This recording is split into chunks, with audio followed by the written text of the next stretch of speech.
Bonjour ou bonsoir, ça dépend sur quel fuseau horaire vous êtes. Aujourd'hui, nous allons vous parler de La Guerre des Mondes.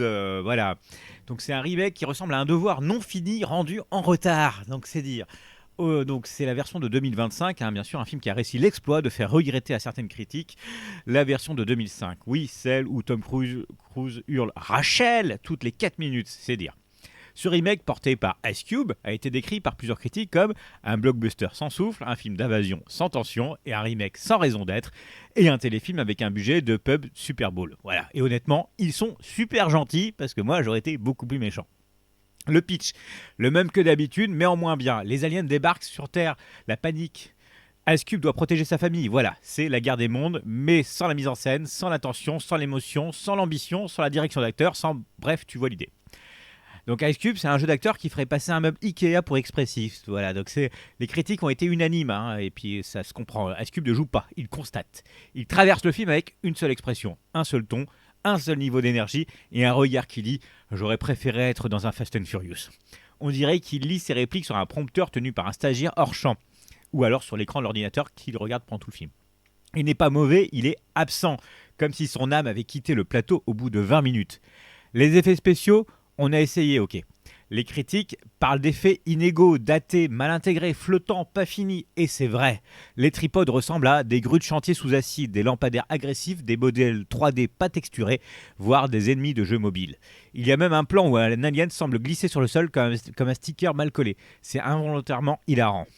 La mise en scène, plate comme une limonade éventée. Là où Spielberg filmait l'invasion comme un traumatisme collectif, le remake de 2025 filme l'invasion comme un épisode de la série CW un peu trop cher.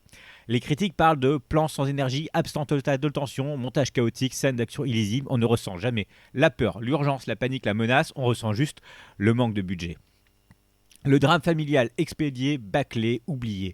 Le film essaye de reproduire la dynamique père-enfant, mais comme tout est monté à la tronçonneuse, ça donne Papa, j'ai peur, on verra ça plus tard, explosion alien cut. Les critiques parlent d'un film émotionnellement vide, incapable de créer de l'empathie, mal écrit. Et c'est vrai, on ne s'attache à personne, même pas aux aliens. Le son, un mixage qui confond volume et intensité. Les critiques ont noté un mixage agressif, déséquilibré, fatigant. Le film compense son manque de tension par des basses trop fréquentes, des explosions trop fréquentes, des cris trop aigus. C'est beaucoup trop. C'est bruyant, très bruyant, mais jamais intense. Le scénario, c'est un résumé Wikipédia étiré en 1h40 ou 1h30.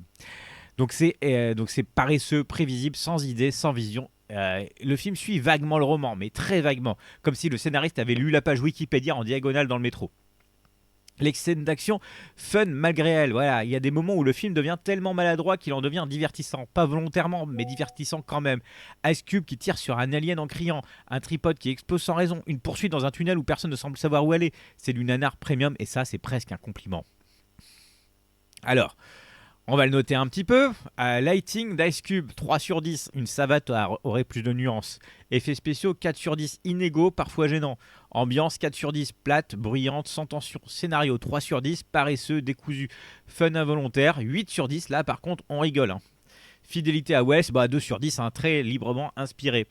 On notera quand même l'idée d'avoir un film entièrement filmé sur un écran d'ordinateur avec des conversations WhatsApp. Oui, non, les gars, là on est carrément sur un niveau foutage de gueule, hein. Puis accuser utiliser la résolution vidéo négative pour faire des mauvais films, non, là franchement non, non. Donc conclusion, c'est un remake inutile mais pas totalement désagréable. Voilà, ouais. On va trouver un petit truc qui est bien. C'est La Guerre des Mondes 2025, c'est un film raté, un film fauché, un film mal joué, un film mal monté, un film mal écrit.